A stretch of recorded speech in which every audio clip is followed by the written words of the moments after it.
they, that what they were dealing with, the issue of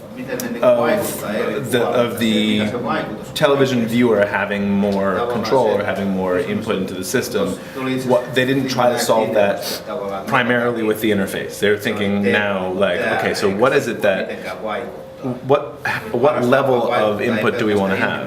If it's infinite input, if you want to have every option possible, well, you sort of already have that on the internet. It's not, it may not. But why? It may not be the most handiest way yet served to the citizen, to the viewer, but still. Yeah. Right. Well, and what are and I think people are starting to think about, so what are the advantages of a television system as opposed to the sort of the free reign over all data out there, and the limitations of the current system are, it's an incredibly rigid system right now.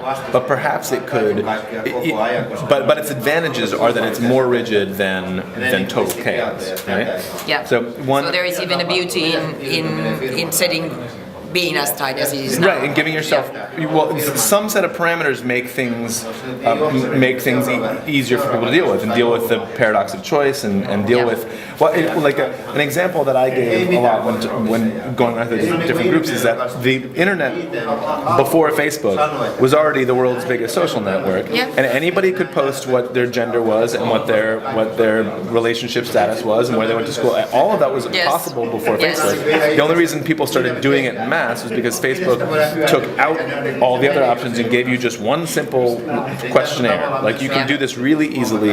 All you got to do is answer 5 questions and put your name in, and then you're part of the social network. And so people start.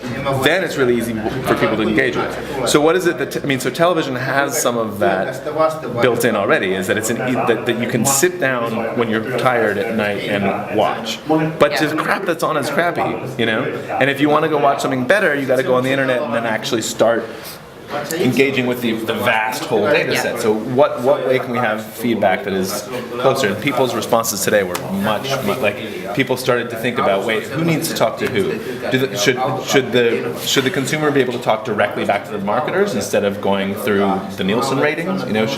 Should the there was somebody had a great chart in there of how power flows now and how it should, and that's how they should be thinking. And so now you get the really fun part, because now they're really thinking smart, and so now the solutions over the next couple of days, they will be just phenomenal.